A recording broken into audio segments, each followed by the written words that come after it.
More pumpkin does not always make a better pumpkin bread. It can give you wonderful color and moisture, but it can also weigh down the rise and leave a wet band hiding beneath a perfectly browned crust. The answer is not to make the loaf dry.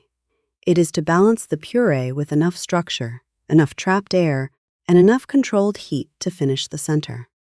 These 27 checks will show you where that balance is won and where it quietly slips away. Look at these two slices. One has a high, rounded top and an even orange-brown crumb. Press it gently, and it springs back. It feels moist, but it does not smear across the knife. The second loaf looked beautiful before it was cut. Its crust was dark and fragrant, and the crack along the top seemed to say it was finished.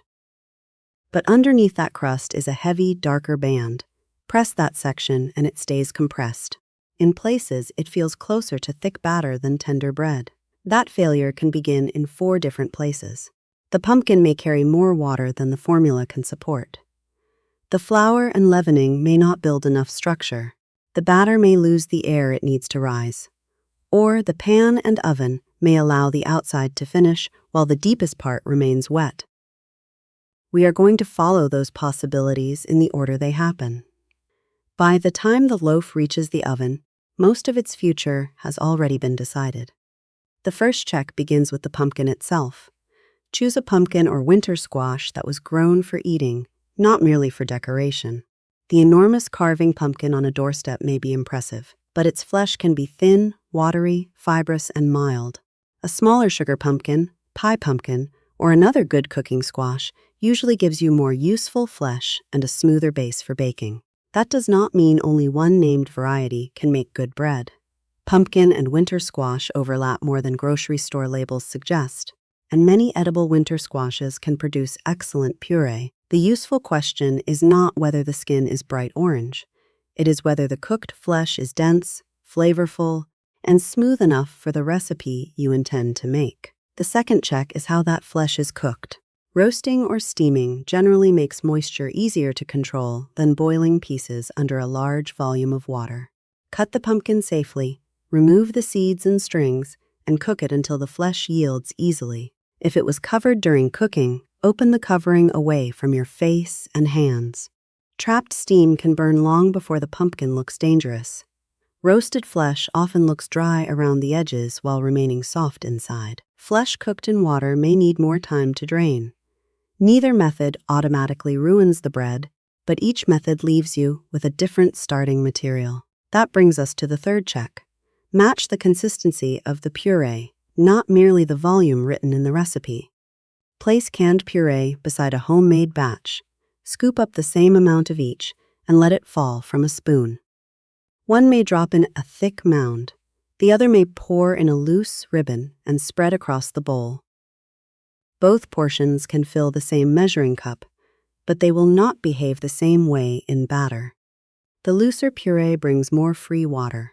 Flour must absorb that water, starch must set around it, and the center must remain in the oven long enough for the structure to become stable. This is one reason a familiar recipe can suddenly produce a heavy loaf when canned puree is replaced with homemade puree cup for cup. The pumpkin may taste wonderful. It may simply carry a different amount of water. The fourth check is a simple spoon trail test. Drag the edge of a spoon across the surface of the puree. A useful baking puree should briefly hold a visible trail before slowly settling. If the trail closes immediately and the puree spreads flat like a thin sauce, it may be too loose for a formula designed around thicker canned pumpkin. At the other extreme, puree that sits like dry mashed potato and breaks apart at the edge may have lost more moisture than the recipe expects. That can leave a loaf dull, tight, or dry. There is no honest rule that says every homemade puree must drain for exactly 20 minutes, 30 minutes, or an hour. Varieties differ. Cooking methods differ. Even 2 pumpkins from the same garden can behave differently. Watch what the puree does rather than trusting an arbitrary clock. The fifth check is to remove only the water you can identify.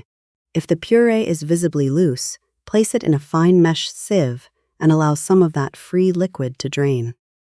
You are not trying to squeeze every drop from the pumpkin. The water held within the flesh and fiber helps make pumpkin bread tender. The goal is simply to keep a watery, homemade puree from changing the formula without warning.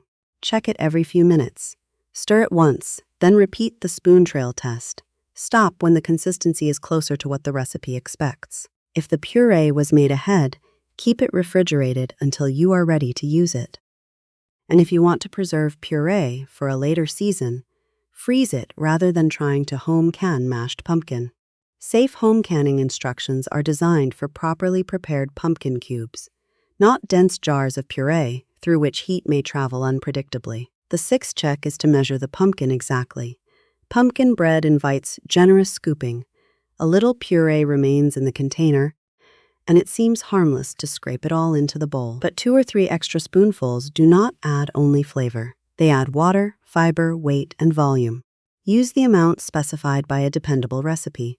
A kitchen scale gives the most repeatable result when the formula provides a weight. If you use a measuring cup, fill it without packing, level the surface, and resist the urge to add the remainder. This is especially important when doubling a batch. A small, unmeasured addition becomes twice as large, and 2 deep pans may then struggle to finish in the center. The 7th check is to solve weak pumpkin flavor without automatically adding more puree. Pumpkin itself has a quiet flavor. Much of what people recognize as pumpkin bread comes from the relationship between the squash, salt, sweetness, browning, and warm spices. If a loaf tastes flat, the answer may be a better cooking squash, fresher spices, enough salt, or a formula with a more thoughtful balance. Pouring in extra puree may deepen the color while making the loaf heavier, yet still fail to produce the flavor you wanted. Change flavor inside the limits of a balanced formula. Do not ask extra pumpkin to perform a job that belongs to seasoning and browning. Pumpkins and winter squashes have fed communities across the Americas for a very long time. In parts of Southern Appalachia, varieties such as the North Georgia Candy Roaster became valued seasonal foods, with a history tied to Cherokee cultivation and later mountain gardens. But no single modern pumpkin loaf belongs exclusively to one region, and there was never one universal mountain recipe. The practical inheritance is broader than that. Seasonal cooks learned to judge the ingredient in front of them. A watery squash was handled differently from a dry one. A large harvest was used carefully instead of being forced into one fixed formula. That habit of observation remains more valuable than any invented family secret. Once the puree is under control, the next group of checks builds a structure capable of carrying it. The 8th check is to preheat the oven before the wet and dry bowls meet. Pumpkin bread is a quick bread. Its lift comes primarily from chemical leavening rather than a long yeast fermentation. Once moisture reaches the baking soda or baking powder, the batter begins changing. It should not sit on the counter while the oven slowly warms. Turn on the oven first. Give it enough time to reach a stable temperature. If your oven regularly bakes too quickly or too slowly, an oven thermometer can help reveal whether the number on the dial matches the heat around the pan. Starting in a cold or weak oven gives the batter more time to spread before heat sets its structure. The result may be a low, dense loaf, even when the ingredient list was correct. The 9th check is to measure the loaf pan. An 8 by 4 inch pan and a 9 by 5 inch pan may both be called standard loaf pans, but they do not hold batter at the same depth. Put the same batch into the smaller pan, and the center sits deeper beneath the surface. The loaf may rise higher, but heat also has farther to travel before the middle is finished. Put that batter into a larger pan, and it spreads into a shallower layer. It may bake more quickly and produce a lower, broader loaf. Neither pan is automatically wrong. The mistake is changing the pan while keeping every expectation about height and baking time unchanged. Measure across the top inside edges, note the depth, and match the pan to the recipe whenever possible. The 10th check is to prepare that pan before mixing. Grease it as the recipe directs, or fit it with parchment that will help lift the loaf out. Make sure loose parchment cannot reach a heating element. Set the pan beside the mixing area before the flour meets the liquid. This seems like housekeeping, but it protects the rise. If the batter must wait while you search for parchment, trim paper, or grease corners, the leavening is already working without oven heat, to hold the bubbles in place. A ready pan also lets you transfer the batter with fewer strokes. Scraping and reworking the mixture after the flour has hydrated can toughen the crumb. Now look at the flour. Because the 11th check is one of the fastest ways to change both moisture and height. Do not pack flour into a measuring cup. Flour settles during storage. If you push the cup down into the container and drag it through, you compress the flour and may collect considerably more than the recipe intended. That extra flour does not simply make the loaf larger. It absorbs more of the available moisture and thickens the batter. The bread may become dry and tight, or it may struggle to expand around the gas produced by the leavener. Weigh the flour when possible. If the recipe gives only cups, stir or fluff the flour, spoon it lightly into the cup, and level the top with a straight edge. Do not shake the cup to make room for more. Place a packed cup and a spooned cup on a scale, and the difference can be startling. They look nearly identical from above, yet they can build two very different batters. The 12th check is to break up the flour before it reaches moisture. Hard flour lumps create a trap. Once they are surrounded by wet batter, you must keep stirring to make them disappear. By the time the last lump is gone, the rest of the batter may be overworked. Whisk the flour in its bowl before measuring if it is settled heavily. After measuring, whisk or sift the dry ingredients until no hard pockets remain. This is not about performing a ceremonial number of sifts.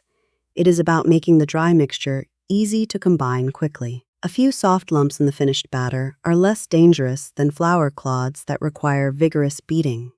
The 13th check is to distribute the baking soda and baking powder evenly through that dry mixture. A loaf does not rise as one solid piece. It expands through thousands of small gas cells. If leavener is concentrated in one area, that section may form large holes, tunnels, or an unpleasant alkaline taste, while another section remains compact. Measure each ingredient with a level spoon. Add the salt and spices, then whisk the dry bowl thoroughly. Pay attention to the bottom and edges, where a pale streak of baking powder can hide. This step also distributes the spices. No one wants a beautiful slice with one bitter pocket of clove or an unmixed streak of baking soda. The 14th check is to use the leavener the recipe actually calls for. Baking soda and baking powder perform related jobs, but they are not interchangeable spoon for spoon. Baking soda needs sufficient acid in the formula. Baking powder carries its own acid system and is designed to release gas under specific conditions. Pumpkin is not a reliable reason to guess at that chemistry. Recipes may contain yogurt, buttermilk, molasses, brown sugar, or other ingredients that affect the balance. Replacing soda with powder, or powder with soda, changes more than the amount of lift. It can change browning, flavor, spread, and the timing of gas release. If a recipe has been dependable, keep its leavening system intact, unless you are deliberately reformulating and testing it. The 15th check is the contradiction that surprises many bakers. Adding extra leavener can produce a lower loaf. At first, an over-leavened batter may climb dramatically. More gas expands the cells faster, and the top looks promising. But the surrounding structure must stretch and set around those cells. If the bubbles grow larger than the batter can support, they merge and escape. The fragile center falls before it becomes firm. The loaf may leave the oven with a sunken middle, coarse tunnels, a bitter or soapy taste, and a dense line underneath the collapsed area. That is why a heaping spoonful is not generous. It is inaccurate. Level the spoon and use the stated amount. If the baking soda or powder has been stored so long that its performance is uncertain, replace it rather than compensating with a larger dose. At this point, every measurement can be right and the loaf can still fail. A sound formula only gives the batter a chance. Mixing decides whether it can hold air, the pan decides how far heat must travel, and the oven decides whether the center gets enough time to set. So what happens when the puree is right, the flour is right, the leavening is right, and the center still comes out gummy? The 16th check is to make the wet bowl uniform before the flour arrives. Pumpkin, eggs, sugar, and fat do not all move through a bowl in the same way. Thick puree can hide beneath the whisk. Oil can collect along the edge. A streak of egg white may remain unbroken near the bottom. Whisk those wet ingredients until the mixture is even in color and texture. Scrape the sides and reach into the curve at the base of the bowl. This is the moment to do the thorough mixing, because no flour is present yet to develop gluten. If the recipe includes vanilla or another liquid flavoring, add it now. If it uses brown sugar, break apart any hard lumps before combining the bowls. A solid lump that survives into the batter may melt into a wet pocket rather than sweetening the loaf evenly. The goal is not to beat the wet mixture until it becomes dramatically airy. It is simply to distribute everything well enough that the flour will not need to endure a long correction later. The 17th check is to bring the wet and dry bowls together only once. Before you pour, make certain every remaining ingredient is within reach. The pan should be ready. The oven should be hot. Any nuts or dried fruit should already be measured.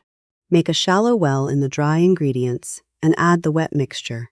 Use a broad spatula or sturdy spoon to reach the bottom, lift the dry mixture upward, and fold it across the top. Rotate the bowl and repeat. Avoid a cycle of mixing, remembering an ingredient, mixing again, searching for the pan, then returning for several more strokes. Every additional round hydrates and works the flour. Two-bowl preparation is not merely tidy. It gives you one short, controlled mixing period instead of a long series of corrections. The 18th check is to stop when the dry ingredients are just moistened. The batter does not need to look polished. A few small, soft lumps are normal. What matters is that there are no large pockets of dry flour hiding at the bottom. Compare two bowls. The first batter has been folded only until it holds together. It looks thick and slightly uneven, and it drops from the spatula in a heavy mound. The second has been beaten until it looks perfectly smooth and glossy. Lift the spatula, and the batter stretches in a longer ribbon. That appearance may seem more refined, but it often signals that the flour has been worked harder than a tender, quick bread needs. Continued mixing encourages gluten to develop. That can make the crumb tougher and create long tunnels as expanding gas follows the strongest pathways through the batter. In a pumpkin loaf, overmixing may leave a firm outer crumb, coarse holes, and a damp-looking line where the heavy center compressed. Stop earlier than your instinct may suggest. Scrape the bottom once, fold over any final streak, and put the spatula down. Raw batter is not a tasting sample. Raw eggs may carry harmful bacteria, and flour is a raw agricultural product until it has been properly cooked. If you want to judge a new spice balance, bake a small spoonful separately rather than tasting the uncooked mixture. The 19th check is to treat every add-in as weight the batter must carry. Walnuts, pecans, chocolate chips, raisins, and dried cranberries can all work in pumpkin bread, but they do not disappear into the formula. They occupy space, interrupt the crumb, and add weight to the gas cell structure. A modest amount can produce attractive slices and pleasant contrast. Too much can collect near the bottom, create dense pockets, or make the loaf seem underbaked around clusters of melted chocolate or fruit. Use the quantity given in the recipe. If you are adding something to a plain formula, begin conservatively. Chop large nuts into reasonably even pieces so one slice does not receive a heavy chunk while another has none. Fold the additions in with the final few strokes rather than stirring them through a finished batter for another full minute. If you are serving people beyond your household, make nut ingredients clear. The 20th check is to control the depth of batter in the pan. A loaf pan should hold the batter, not bury it. For many quick loaf formulas, filling the pan no more than about 2/3 full leaves room for expansion and keeps the center at a manageable depth. The exact amount still depends on the recipe and pan, but batter crowded near the rim should make you stop and look again. Do not force every scrape of a large batch into one small pan simply because it almost fits. That extra depth changes the distance heat must travel. The surface may set and brown while the deepest section remains fluid. The center rises against a weak structure, then sinks as the loaf cools. If you have a small amount left, bake it in a prepared muffin cup or another properly sized small pan. When dividing a batch between two pans, make the portions as even as possible. A scale can help. If one pan receives much more batter, the two loaves will not finish together, even if they entered the oven at the same moment. A gummy center is not always evidence of too much pumpkin. The puree and flour can be balanced perfectly, yet an undersized or overfilled pan can still leave the middle behind. The 21st check is to move the filled pan directly into the oven. Do not leave quick bread batter sitting on the counter to develop or rise. It is not yeast dough. The chemical leavening has already begun reacting, while the batter still lacks the heat needed to fix its expanding cells in place. Level the batter only enough to distribute it into the corners. Avoid pounding the pan against the counter. A light smoothing motion is sufficient. Repeated hard tapping can release some of the air you are trying to preserve. Place the pan into the fully heated oven and close the door gently. From this point forward, the job shifts from protecting the batter to guiding heat into its center. The 22nd check is to give heat room to circulate around the pan. For most home ovens, the center rack is the most dependable starting point unless the recipe directs otherwise. Keep the pan from touching the oven walls. If you are baking 2 loaves, leave space between them rather than pressing their sides together. Crowding can create pale, slow-baking sides where the pans block heat from one another. A pan too close to the top or bottom heating element may darken one surface before the center is ready. Avoid opening the door repeatedly during the early part of baking. Each opening releases heat, and a batter whose structure has not set may respond poorly to a sudden temperature drop. Use the oven light and window when possible. Begin checking near the earlier end of the recipe's stated range, not every few minutes from the moment the pan goes in. At elevations above roughly 3,500 feet, a sea level formula may require different amounts of leavener, sugar, liquid, or oven heat.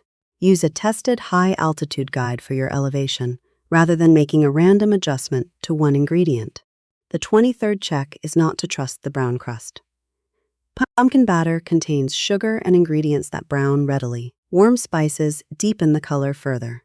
The top can look finished while the center still needs significant time. A crack along the surface is not proof either. The crack forms as the top sets and the expanding center pushes through it.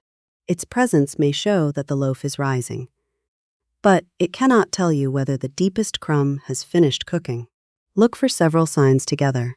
The top should feel set rather than liquid beneath a fragile skin. The loaf may begin to pull slightly from the sides. The center should not wobble like thick pudding when the pan is moved carefully. Then test it. Appearance begins the decision. It does not end it. The 24th check is to protect the crust if it browns before the center is ready. Do not accept an underbaked middle merely because the top has reached a beautiful color. Once the surface has set, place a loose tent of foil over the loaf if it is darkening too quickly. The foil should rest above the surface rather than being pressed against it. Keep it safely away from the heating elements. Its purpose is to reduce direct browning while allowing the loaf to remain in the oven long enough for heat to reach the center. This shield belongs later in the bake, after the top has formed. Covering too early can change how the surface sets. The 25th check is to test the deepest part of the loaf, not the easiest place to reach. A testers inserted into the open crack may come out clean because that path is already exposed to hot oven air. A tester near the edge travels through a shallower section that finishes sooner. Aim for the thickest central area. Insert a wooden pick, thin skewer, or cake tester deep enough to reach the region most likely to remain wet. A few moist crumbs can be consistent with a tender, finished loaf. Shiny streaks of batter are not. Melted chocolate can make the result harder to interpret, so test in more than one spot if the loaf contains chips. This often explains the loaf that seemed finished in the oven and then revealed a gummy band on the cutting board. The baker tested the bread, but not the last place that needed to finish. The 26th check is to use temperature as confirmation, rather than as a magic number. For many quick breads, a center around 200 to 205 degrees Fahrenheit is a useful sign that the deepest section has baked through. And insert an instant red thermometer into the center, without resting the tip against the metal pan. Do not let one number overrule everything else. Thermometers can be miscalibrated. A narrow probe can land in melted chocolate, a nut pocket, or a particularly wet piece of fruit. Different formulas also set somewhat differently. Combine the temperature with the tester, the firmness of the top, the shape of the loaf, and the recipe's expected baking range. The strength comes from agreement among several signs. If the center is still well below the expected range, and the tester shows wet batter, return the loaf to the oven. Shield the top if necessary, and check again after a reasonable interval. Once the loaf is done, the crumb still needs time. Leave it in the pan for about 10 minutes, or follow the cooling period specified by the recipe. This brief rest allows the loaf to become firm enough to remove without breaking. Do not leave it trapped in the pan indefinitely. Warm moisture condenses between the bread and the metal, especially along the sides and bottom. Turn or lift the loaf onto a wire rack so air can move around it. Now comes the difficult part. Let it cool completely before cutting. A hot pumpkin loaf is soft, steamy, and structurally delicate. Pressing a knife through it can compress the crumb and drag moist starch across the cut surface. A properly baked loaf may appear gummy simply because it was sliced before it finished setting. Compare a hot slice with one cut after cooling. The hot surface looks darker and more compressed. The cooled slice holds cleaner air cells and springs back more readily. Do not wrap the loaf while it is warm. Plastic traps steam, wets the crust, and creates a humid environment that encourages spoilage. Cool it fully, then wrap it well. A plain pumpkin loaf can remain covered at room temperature for a short period, but a moist loaf should be eaten promptly, refrigerated, or frozen if it will be kept longer. A loaf containing cream cheese filling or frosting should be refrigerated unless the exact formula has been professionally tested and shown to be shelf-stable. If a soft, moist loaf develops mold, do not trim away the visible spot and serve the rest. Mold can extend below the surface where you cannot see it. Discard the entire loaf. The 27th and final check is to read the cooled slice backward. A gummy band tells you to review more than one possibility. Was the puree visibly loose? Was extra pumpkin added? Was the pan smaller than the recipe expected? Was it filled too deeply? Did the tester enter the crack instead of the true center? Was the loaf cut while hot? Large tunnels point elsewhere. Check whether the baking soda and powder were distributed evenly. Look at how long the batter was mixed after the flour became wet. A few large channels running upward often tell a different story from a uniformly damp bottom. A dry, tight crumb asks another set of questions. Was the flour packed into the cup? Was the homemade puree drained until it became dry? Did the loaf remain in the oven long after the center was finished? A sunken center can come from too much leavener, too much liquid, an overloaded pan, or a center that never became firm enough to hold itself. The shape identifies a family of possible causes, not one guaranteed culprit. A low, compact loaf may lead you back to uncertain leavener, excessive mixing, extra flour, an oven that was not fully heated, or batter that waited too long before baking. This is why the best next step is not to change 5 things at once.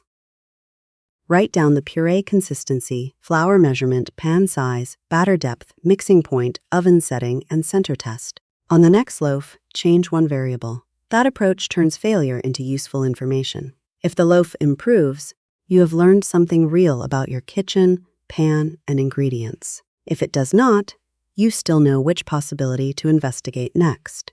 Now return to the 2 slices on the table. The successful loaf is not dry. Its crumb holds plenty of moisture, but that moisture sits inside a structure strong enough to remain open. The leavener produced lift without overwhelming the batter. The pan gave heat a reasonable distance to travel. The center remained in the oven until it was truly finished, and the loaf cooled before the first slice was cut. That is the whole balance. Enough water to keep the bread tender, enough structure to hold the rise, and enough controlled heat to finish the center. For your next batch, choose one measurable change. Weigh the flour, check the puree with a spoon, measure the pan, or test the true center instead of the crack. Record what you changed, then let the next slice answer you. What cooking pumpkin or winter squash did your family use? Was it a sugar pumpkin, a candy roaster, a cushaw, a butternut, or a regional name that rarely appears in modern grocery stores? Share the name and the state or region where you remember it being grown. And if controlling moisture in pumpkin bread has made you curious about another fall staple, the next kitchen problem is apple butter. How patient cooking turns fresh apples into something thick, dark, deeply spiced, and safe to preserve by modern tested methods. For now, let this loaf cool. The cleanest answer is waiting in the center.